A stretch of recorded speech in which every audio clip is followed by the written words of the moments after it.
When we did it, yeah, it was half and half.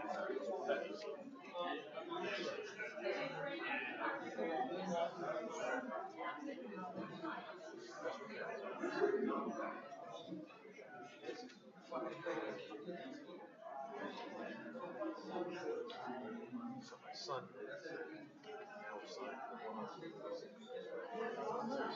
Ayush. Jamaica Station and tour.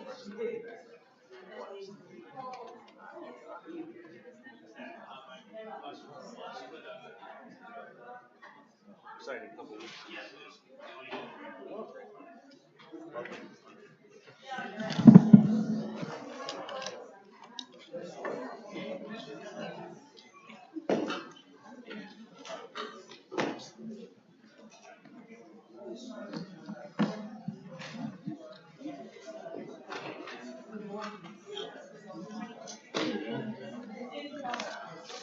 All right, good morning, everybody, and welcome to the May 27, 2025 meeting. And Madam Clerk, would you please call the roll? Yes, Supervisor Clavin. Here. Councilman Dunn. Here. Deputy Supervisor Gooseby. Councilwoman Miller. Present. Councilman Muscarella. Present. Councilwoman Ryder. Here. Councilman Schneider. Here. Councilwoman Miller, would you please lead us in the Pledge of Allegiance? Place your hand over your heart. I pledge allegiance to the flag of the United States of America and to the republic for which it stands, one nation, under God, indivisible, with liberty and justice for all. All right. Madam Clerk, would you please call the first hearing? Yes, I will. Matter, sorry. If I could take a point of personal privilege, though, before we start, I just want to welcome Mr. Pete Giordano, our former colleague, who was the first vice president of the CSEA Local 880, and he's here with his neighbor, Yassifer. So welcome back. Okay. Pete, how are you? Everything's good, Don. Yeah? Everything's good here, too. They miss you here in the town. I'm glad Kate recognized you. You're one of the friendliest guys and one of the nicest guys I've ever worked with here in the town. So it's always a pleasure. I'm glad Kate recognized you. It's always nice to recognize friends. Madam Clerk, with that, I'll let you to call that first hearing. All right, on to business. We have a proposed local law regarding regulations and restrictions to limit parking in Belmore, Elmont, and Merrick. Okay, any member of the board wish to be heard? I do not have any slips in this item. Anybody in the public that did not sign in who wishes to be heard in this item? If not, may I please have a motion? I move the public hearing be closed and the board consider the item. Second. Supervisor Clavin. Aye. Councilman Dunn. Aye. Deputy Supervisor Gooseby. Councilwoman Miller. Aye. Councilman Muscarella. Aye. Councilwoman Ryder. Aye. Councilman Schneider. Aye. Madam Clerk, please call the next item. Yes, we have a proposed local law regarding parking or standing prohibitions in Oceanside, Seaford, Uniondale, and Wantagh. Any member of the board wish to be heard? I do not have any slips in this item. Anybody wish to be heard that did not sign in? If not, may I please have a motion? I move that the public hearing be closed and the board adopt the item. I second the motion. Supervisor Clavin. Aye. Councilman Dunn. Aye. Deputy Supervisor Gooseby. Aye. Councilwoman Miller. Aye. Councilman Muscarella. Aye. Councilwoman Ryder. Aye. Councilman Schneider. Aye. Madam Clerk, please call the next item.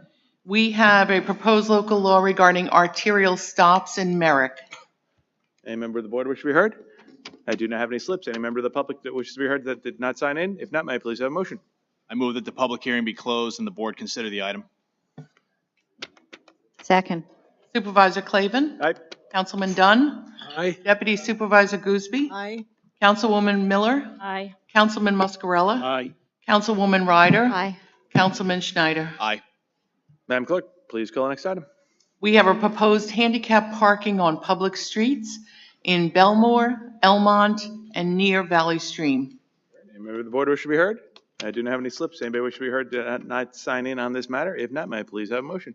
I move that the public hearing be closed and that the board consider the item. Second that motion. Supervisor Clavin. Aye. Councilman Dunn. Aye. Deputy Supervisor Gooseby. Aye. Councilwoman Miller. Aye. Councilman Muscarella. Aye. Councilwoman Ryder. Aye. Councilman Schneider. Aye. Madam Clerk, please call the next application. Yes, we have the application for Rush Family LLC for modification of a declaration of restrictive covenant in North Belmore. Counsel, good morning. If you identify yourself for the meeting, that'd be great. Good morning, Dominic Minerva and D'Agostino, 107 South Central Avenue, Valley Stream, New York, attorney for the applicant. The application before you today of Rush Family LLC is a request to modify a declaration of covenants and restrictions in connection with a modification to an existing car wash and lubrication facility. Subject premises is known as 1199 New Bridge Road in Belmore. It's also known as Section 51, Block 471, Tax Lot 27 on the Nassau County Land and Tax Map. It's located on the northeast corner of New Bridge Road and Jerusalem Avenue in Belmore. Subject premises consists of a 31,023 square foot parcel of land, and it's improved with an approximately 5,840 square foot, one-story masonry building. As stated, the building is used for a car wash and a lubrication facility, providing for oil changes, other fluid changes, filter changes, and car detail services. There is no automotive mechanical repairs at this facility. The applicant filed a building permit application to demolish the lubrication facility and maintain only the existing car wash at the site, as the lubrication facility is no longer economically viable to keep running, and the applicant felt it would be better to remove that portion of the building than leave it sitting there vacant, and also do some enhancements to the existing car wash and pave the area where the lubrication facility is now. The building department determined that since the use was established via a special use permit and required the filing of a declaration of covenants and restrictions in 1997, an application to this board to modify those covenants was required before a building permit could be issued to demolish the lubrication facility and discontinue that part of the use. The original covenants referenced a specific site plan, and the request is to modify the covenants to reference the new proposed site plan instead. The demolition removes approximately 2,585 square feet of building area from the site. For the board's information, the applicant, through a related entity, Rush Car Wash LLC, has operated this car wash facility for the last 27 years at this site and has been a long-standing business in the community. For the board's information surrounding the subject premise, at the intersection of New Bridge Road and Jerusalem Avenue are two large gas stations, a BP at the northwest corner and a Speedway at the southwest corner. There's also a Stop and Shop supermarket at the southeast corner and a small multi-tenant shopping center directly to the east of the subject premises. A recent inspection report from the building department indicated that there were several open permits on the premises. They all predate the certificate of occupancy for the existing car wash facility, and we are not sure why they were never closed of record, but we will certainly work with the building department to update those records. For the board's information, the demolition of the building that was there prior to 1997 when this was established was demolished pursuant to a demolition permit 97-03214, and that was closed of record. And the building permit that was issued was to construct a one-story building with cellar, oil change, and car wash under building permit 97-4688, and that was also closed of record. Also, there were some minor property maintenance issues that were addressed in the report, all of which have already been corrected by my client, except for one item which we believe was issued in error, and that was a reference to unregistered motor vehicles in the lubrication facility. Those were actually cars that were being detailed, that were brought over by clients that are car dealerships with dealer plates. They service them and clean them, and then they get returned to the dealership. I've submitted photographs taken by myself on May 19th, 2025, which I believe fairly and accurately depict the subject premises and the surrounding uses I just described. I'm just going to cite the relief we specifically requested in our petition, which is that the petitioner seeks to amend the declaration by changing condition number 1 to eliminate the reference to an automotive lubrication facility as the petitioner proposes to eliminate this use from the car wash and to change the reference to the site plan from the site plan prepared by Bowler Engineering, bearing a last revision date of May 13th, 1997, to the site plan prepared by Curtis M. Taufman, registered architect, dated January 18th, 2024, to reflect the proposed site changes, which site changes propose the demolition of the automotive lubrication facility and reconfiguring of the parking lot. Based upon the foregoing, the applicant respectfully requests your favorable consideration, and we remain available to respond to any questions from the board or that the public may have. Okay. All right, Counselor, thank you. Just so I know, this is south of the Southern State on the northeast corner, right? Yeah, it's like 1 block or 2 blocks south of the Southern State Parkway. Mhm. I think a councilman has a question. Councilman? Just one quick question. Did a great job on the site plan. Everything's, Thank you. every little nook and cranny you have covered, except the American flag. You don't have a flagpole there. And I got to tell you, North Belmore, East Meadow, North Merrick, and Levittown are very patriotic. This past weekend, people at the VFW and American Legions, and even the fire departments, were commenting how beautiful it was that our places of even gas stations and everything had American flags on. And I'd like to, on record now, to commit to putting a flagpole, an American flagpole on that corner. Yes, we will commit to that. I know through my site visits, the corner of the property where Newbridge and Jerusalem meet, it's a landscaped area, so certainly God bless you. Thank you. accommodate that request. Be happy to. Thank you, Counselor. Any other questions of the town board? I have a question, please. Would you elaborate on the minor maintenance issues that you referenced that have been addressed? Sure. Let me just grab my letter. Okay, so there was some storage of some tools. They've been moved. The next one was the unregistered vehicles, which I've explained. There were storage containers being stored in the work bays. That was the next potential violation. That's actually equipment that was purchased for the installation of the modifications once we get the permit. So that's work that's going to be installed, equipment that's going to be installed in the building. The signs were removed, and the grass was cut down, and that was it. Those were the only those were the only items noted in the letter from the town building department. Thank you. All right. Any other questions, town board? All right. I don't have any slips. Any member of the public that wishes to be heard in this that did not sign in? Okay. Counselor, I do want to say thank you for your presentation. Your photos are exceptional. You have quite the eye for photography if things don't work out there with zoning.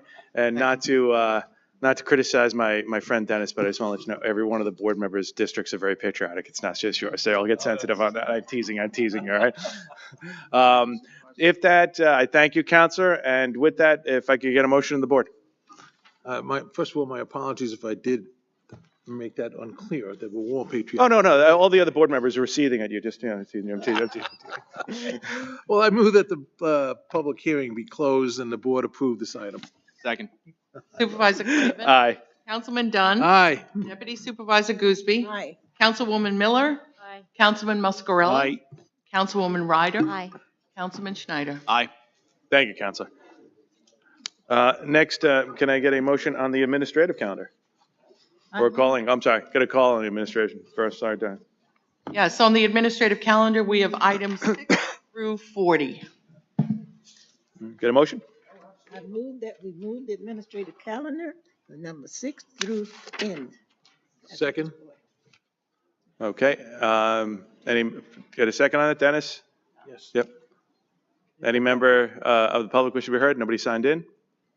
If you go to the podium, give your name and address for the record. Thank you. Diane Madden, Hempstead. Item 29, could someone please verify, are these added outside attorneys?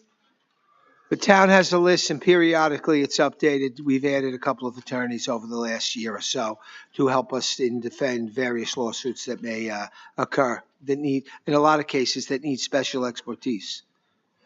Okay, thank you. And then there was an item that wasn't on the calendar, but was on the within the documents of the administrative calendar, and that was some, I believe, leaves of absence. And I had a question because there's one for the animal shelter for about $63,000 in an adjustment. What exactly does that mean?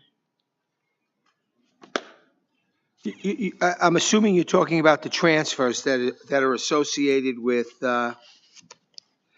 number 33.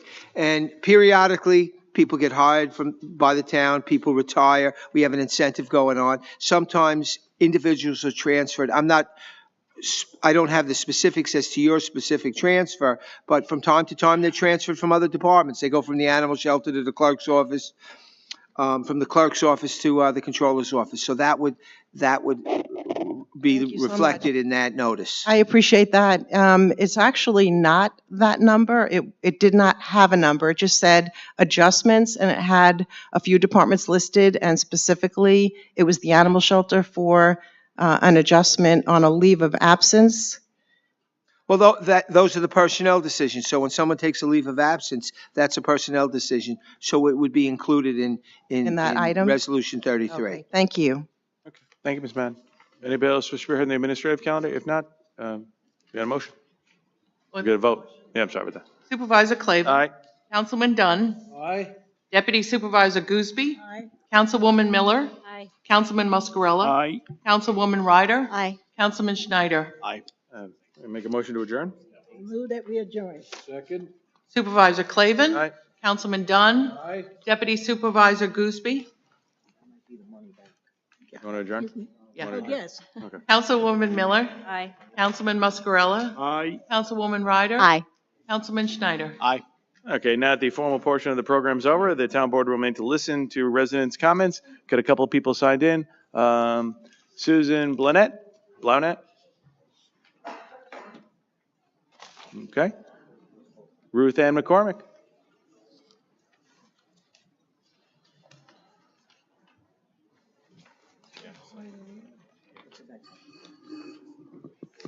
Good morning, if you have your name and address to the record. Good morning, Supervisor Clavin and the Town Council Board. Ruth Ann McCormick, Director, Rockville Center Coalition for Youth, 165 North Village Avenue, Rockville Center. So nice to see everyone. I'm here to give you an update on our coalition, as well as have members of my coalition speak after me. The Rockville Center Coalition for Youth has as its principal mission the reduction of substance use, with a primary focus on reducing youth substance use and its associated causes and results. Its mission is to educate, plan, and implement strategies to prevent and reduce youth substance use.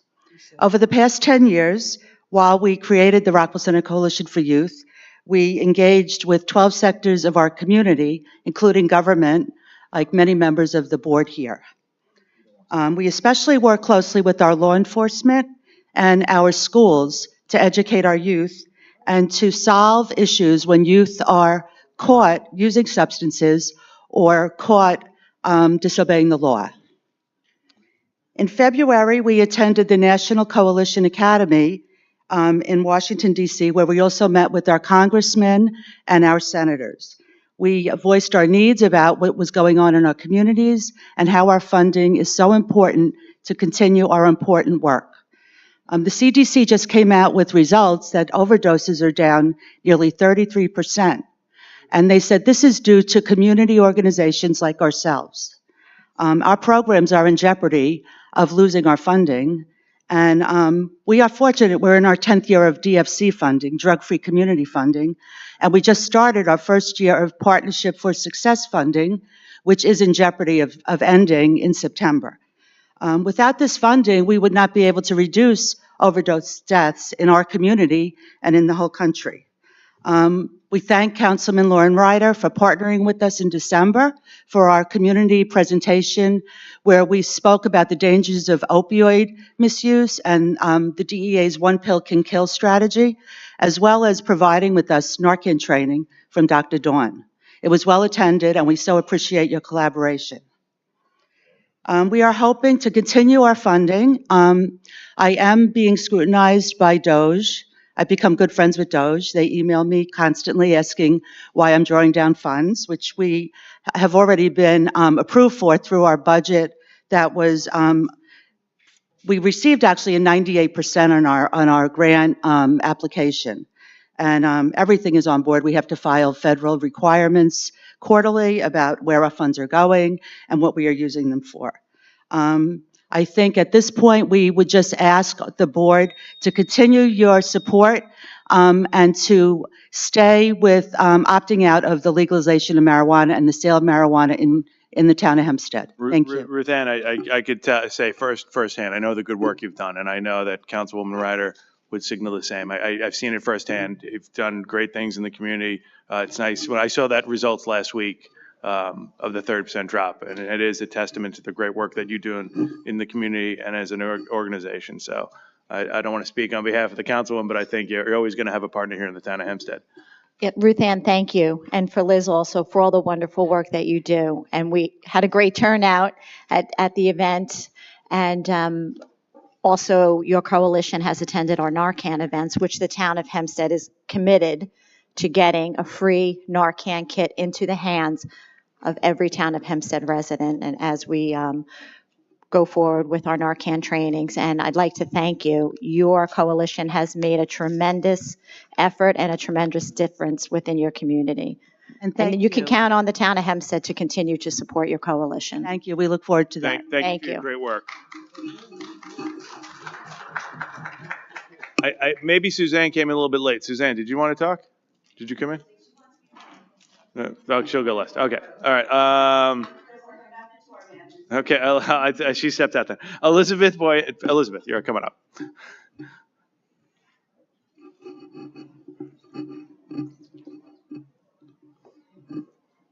Good morning.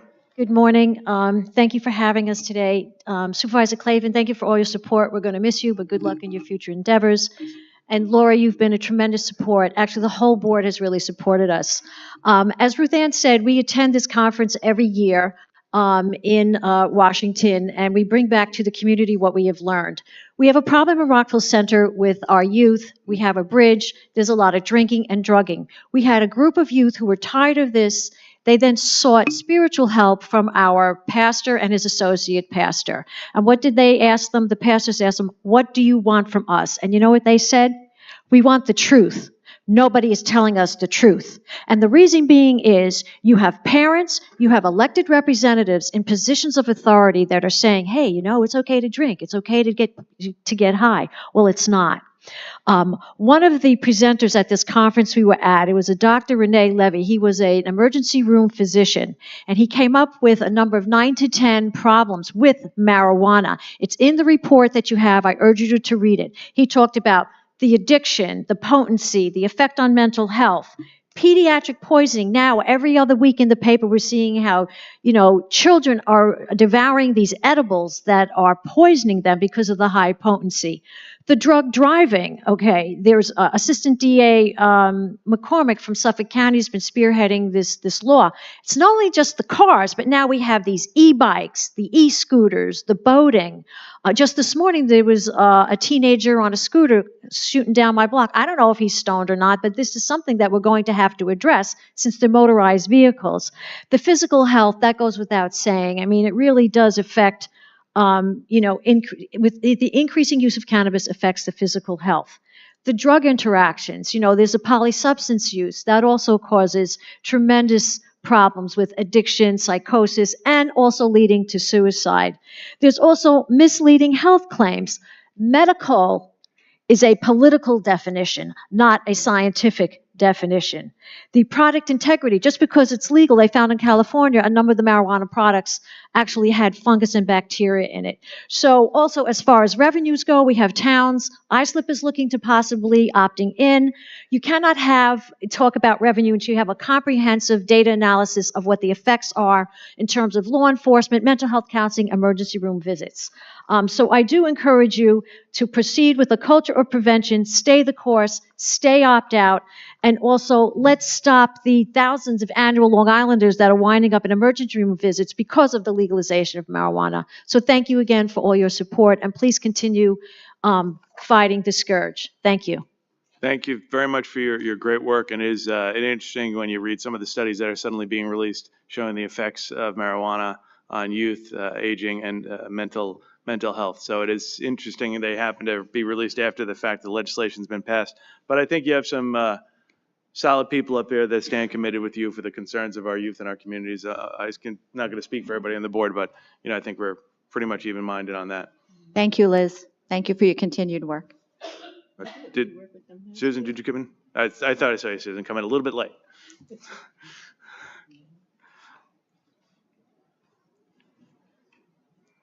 Good morning, and thank you for giving me the opportunity to speak. I just want to say that my name is Susan Blonner. I'm the director of the Saving Lives Five Towns Drug and Alcohol Coalition. We're under the auspices of the Marion and Aaron Garal JCC, of whom I'm sure you're all familiar with. It gives me great honor to say that for the last 5.5 years, Saving Lives has been a collaborative partner of the Rockville Center Coalition, working together with Ruth Ann and Liz. And together we have worked on many, many different initiatives and campaigns to reflect underage drinking, fentanyl, marijuana, and all the other substances that our youth have gotten into. It's not a day that goes by that some other new substance isn't facing us, and we continue to work the work and walk the walk. It is not an easy job that we have. We work many, many long hours, but I'm proud to say that because of the work that we do, that this is important outreach. If I can bring your attention to our public service announcement as part of the packet that you have in front of you, are all the different flyers and things that we have done for outreach together. This is only a small sampling of the things that we do. We bring on all the different holidays, we bring to the community, and we have different Narcan trainings. I want to thank Councilwoman Melissa Miller for being part of us when we did the Narcan training a few months ago, and we are greatly appreciative. And to our drug take backs that we work with Hutsella of the Five Towns to make sure that the community goes into their medicine cabinets and takes out as much medication that is expired or they no longer need. Thank you very much. Thank you, and thank you for your great work. It's wonderful. It really is. I've seen the results firsthand. All of you are incredibly dedicated to an important cause, and we're lucky to have residents like you who care enough and give enough in the town. So thank you very much. Next, I have Sean Cirillo. This guy keeps coming. Is he running? If you give your name and address for the record, thanks. Good morning, members of the board. Sean Cirillo, Oceanside. I'm here today to express deep concern over what appears to be a complete lack of long-term planning in our town. With a population of nearly 800,000 and a density of over 6,600 people per square mile, it is nothing short of negligence to run a municipality of this scale without a guiding vision for the future. To quickly contextualize these numbers, Houston, the fourth largest city in the U.S., has a density of 3,600 people per square mile. By total population, we'd be the 18th largest city in the country, ahead of Seattle. Where is the master plan? Where's the transportation plan, the housing plan, or any plan at all? Decisions with long-term impacts are being made with no clear long-term strategy behind them. What exactly is guiding the board's decisions today? I've seen the town approve more infill development in recent years.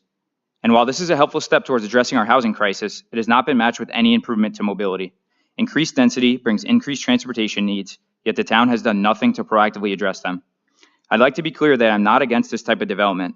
In fact, I welcome it, but if we're going to build smarter, we must also move smarter.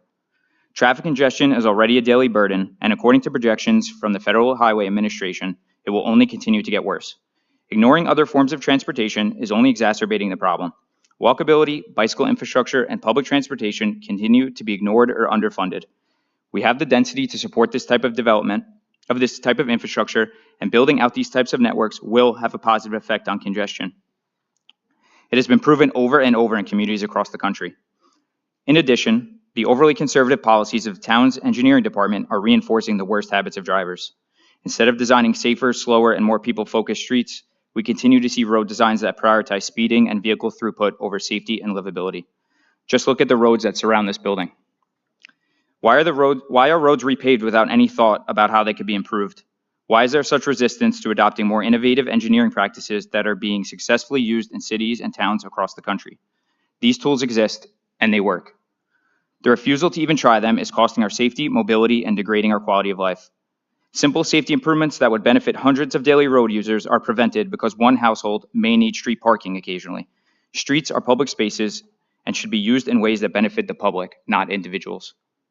Currently, our congressional district, which has nearly identical borders with the town, has the third highest pedestrian fatality rate in the entire state.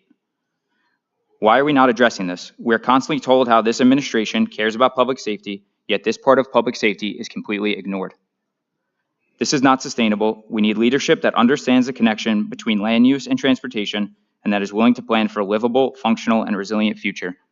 A town this big needs a master plan and needs to start moving people more efficiently. We cannot afford to continue on our current path. Thank you.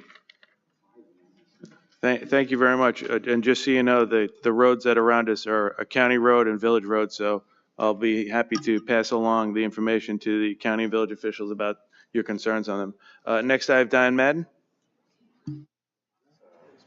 Good morning, name and address, thanks. Good morning, Diane Madden. Actually didn't sign in to speak, but now that you called me, I'm going to let this lawsuit that's... It's almost like the computer knew you wanted to. I don't know what to tell you. I'm sorry? It's like it knew you wanted to. Your name's on there, but that's fine. You know what it's meant to be. I'm actually going to let this lawsuit that's been filed against the town and the shelter speak for me. But I think it's important to mention that if an outside attorney has to be hired, which I'm assuming will be in the tens, if not hundreds of thousands of dollars before everything's said and done, I wanted to point out that that is taxpayers' money, money that does not belong to you, money that could be avoided in being spent. This board has heard the pleas for professionals, non-political employees, unbiased trainers, and it seems to have fallen on deaf ears. And lawsuits tend to move things along. They do bring in professionals. They do implement programs. That should not have to happen. It shouldn't take months and months for that to happen. This lawsuit, and in my opinion, is indefensible, should have never happened. I've worked with many of you individually, my pleasure, and none of you individually would have even condoned an action like this to take against probably a guy that you would appreciate having living next door to you, much less take the position that the town did. So again, I think it's important for this board to finally come to terms with what has to be done at the animal shelter, who should be hired, and based on merit, not political friendships or affiliations. You need professionals in an animal shelter. There are a lot of issues that continue at the animal shelter. There are programs that are not fully implemented, or there are departments that really no one is responsible for, including Lost and Found.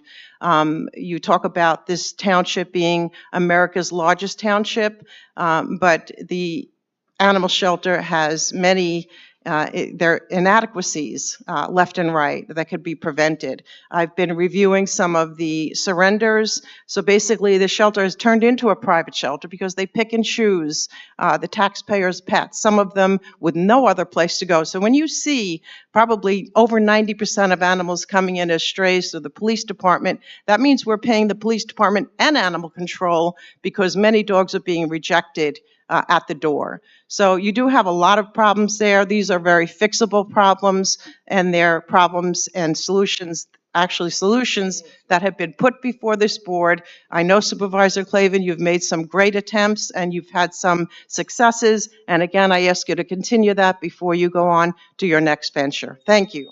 Thank you, Ms. Madden. I don't have any other slips. Anybody else wish to be heard? All right, then I would tell everybody to have a wonderful afternoon. Thank you very much. I'm sorry, did you want to speak, sir?